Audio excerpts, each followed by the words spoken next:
Audio Jungle. Audio Jungle. Audio Jungle. North Korea vows to make the U.S. pay dearly as sanctions tighten. Manila, Philippines. CNN. North Korea has accused the United States of trying to drive the situation of the Korean Peninsula to the brink of nuclear war after the UN Security Council unanimously adopted new sanctions Saturday in response to Pyongyang's long-range ballistic missile tests last month. The measures aim to make it harder for North Korea to make money across the globe. They target North Korea's primary exports, including coal, iron and seafood, and attempt to cut off its additional revenue streams by targeting some of its banks and joint ventures with foreign companies. The forceful comments, made in a statement released via the country's permanent mission to the United Nations Monday, condemned the sanctions in the strongest terms, declaring the resolution a wanton infringement upon the sovereignty of the country. Speaking at the ASEAN Regional Forum on Monday, North Korean Foreign Minister Ri Yong-ho blamed the U.S. for the current situation on the Korean Peninsula and said Pyongyang's possession of nuclear weapons and intercontinental ballistic missiles is a legitimate option for self-defense in the face of a clear and real nuclear threat posed by the U.S. "We will, under no circumstances, put the nukes and ballistic rockets on the negotiating table," Ri said, adding Pyongyang would teach the U.S. a severe lesson if it used military force against North Korea. North Korea's state-run KCNA news agency said the country's missile launches were a stern warning to the U.S., and warned Washington against believing that its land is safe across the ocean. North Korea will make the U.S. pay dearly for all the heinous crimes it commits against the state and people of this country, KCNA said. In other developments, U.S. Secretary of State Rex Tillerson said the U.S. would be open to dialogue when the conditions are right. The foreign ministers of North and South Korea spoke in a rare but brief exchange between the two countries. President Donald Trump spoke to his South Korean counterpart Moon Jae-in, tweeting in praise of the sanctions. China says that the situation on the Korean Peninsula had reached a critical point of crisis, but added that it was a turning point for negotiations. A stern message. U.S. Secretary of State Rex Tillerson said the new UN measures were a stern message to North Korean leader Kim Jong-un that the international community is united in its commitment to see a Korean peninsula without nuclear weapons. "We hope again that this ultimately will result in North Korea coming to a conclusion to choose a different pathway, and when the conditions are right that we can sit and have a dialogue around the future of North Korea so that they feel secure and prosper economically," Tillerson said at a news conference in the Philippines capital, where he was attending a regional security meeting. Weapons experts say the two intercontinental ballistic missiles, ICBMs, fired on July 4 and July 28, were theoretically capable of reaching the mainland United States. But they were both fired at a lofted angle, likely to avoid hitting land. Both ICBMs landed in the waters off the coast of the Korean Peninsula. Pyongyang sees its weapons program as the key to preventing U.S.-led attempts at regime change, and the July missile tests showed Pyongyang may have passed an important threshold in its quest to obtain the ability to hit the U.S. with a nuclear warhead.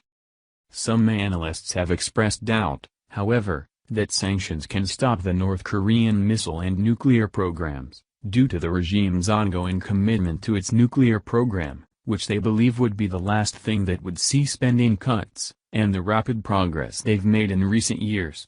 North Korea is governed by a military-first policy enshrined in its constitution. According to a statement from Russia's foreign ministry, top diplomat Sergei Lavrov met with his North Korean counterpart at the forum. Lavrov called on all parties involved to show the utmost restraint in order to avoid the implementation of negative power scenarios on the Korean Peninsula and immediately start searching for a political and diplomatic settlement through a comprehensive solution of the peninsula's problems, including its denuclearization, the statement said. Lacked sincerity. Tillerson is one of 27 global diplomats in the Philippines capital for the forum. His counterparts from Seoul and Pyongyang also are in attendance and briefly spoke at a gala dinner Sunday night. The short conversation between South Korea's Kang Kyung-wan and North Korean counterpart Ri Yong-ho, though unlikely to lead to a diplomatic breakthrough, represents the first known high-level encounter between the two Koreas since South Korea President Moon Jae-in took office in May. Kang told CNN the meeting was unplanned and only lasted a couple of minutes. This regional forum is one of the few chances the North Koreans and South Koreans have to interact, said Jean Lee, a global fellow for the Woodrow Wilson International Center for Scholars and the former Pyongyang bureau chief for the Associated Press. But according to South Korean news agency Yonhap, citing an unnamed government source, Ri told Kang during their meeting Sunday that South Korea's offer of talks lacked sincerity. Moon has long been a proponent of greater dialogue with Pyongyang in order to diffuse tensions on the Korean peninsula. As an aide to President Roh Moo-hyun, Moon helped craft the so-called Sunshine Policy, which called for an increase of engagement in the political and economic spheres. Ultimately, President Moon Jae-in is a strong believer on dialogue and wants to get things on a different track with North Korea, said John Dillery, an associate professor at Yonsei University's Graduate School of International Studies in Seoul. South Korea's former foreign minister, Yoon Byung-se, also talked briefly with Ri at the same forum a year ago. Tillerson, stop missile launches. The White House said that Trump and Moon spoke on Sunday Washington time about the sanctions and affirmed that North Korea poses a grave and growing direct threat to the United States, South Korea, and Japan, as well as to most countries around the world. When asked how long Pyongyang would need to stop launching missiles for, or if they would need to start dismantling their nuclear weapons program before talks, Tillerson said we'll know it when we see it. The best signal that North Korea could give us that they're prepared to talk would be to stop these missile launches. We've not had an extended period of time where they have not taken some type of provocative action by launching ballistic missiles, Tillerson said. This isn't about a specific number of days or weeks. This is really about the spirit of these talks, and when they can demonstrate they're ready to sit with the spirit of finding a way forward in these talks by no longer conducting these missile tests, Tillerson said. It is all about how we see their attitude toward approaching a dialogue with us. But the U.S. has long said it would agree to talk only if North Korea agrees to denuclearization, something many analysts believe is unlikely with North Korea's weapons program having progressed as far as it has. China, North Korea's main ally and economic benefactor, said Sunday that the situation on the Korean peninsula had reached a critical point of crisis, but added that it was a turning point for negotiations. Sanctions are necessary but in no way the ultimate purpose. Imposing fresh sanctions is aimed at bringing the conundrum back to the negotiation table, China's Foreign Minister Wang Yi said.